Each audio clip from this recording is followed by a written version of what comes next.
Плоштадот Македонија денеска напладне беше приплавен со матуранти. Со звуците од Штраусовата опера Лилјакот и со дадена заклетва за ненасилство, околу 1000 матуранти го одиграа традиционално танцот квадрил. Истовремено матурантите од Скопје танцуваа со нивните врсници од 62 града во Босна и Херцеговина, Бугарија, Словачка, Словенија, Србија, Турција, Унгарија, Хрватска и Црна Гора. Градоначалникот на Скопје Петре Шилегов на матурантите им порача во текот на целиот живот да ги задржува ентузијазмот и енергијата која сега ги имаат и да бидат посветени кон она што ќе го работат.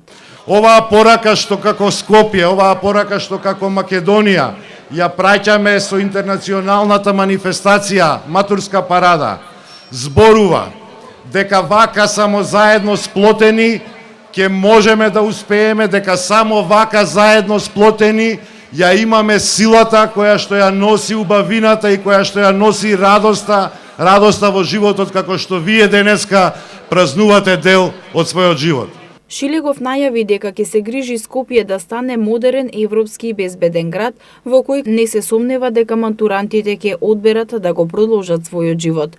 Инаку, Матурската парада почна да се организира во 2001 година во Љубљана, а во Македонија за прв пат се одржа во 2007 година во Скопје и Охрид.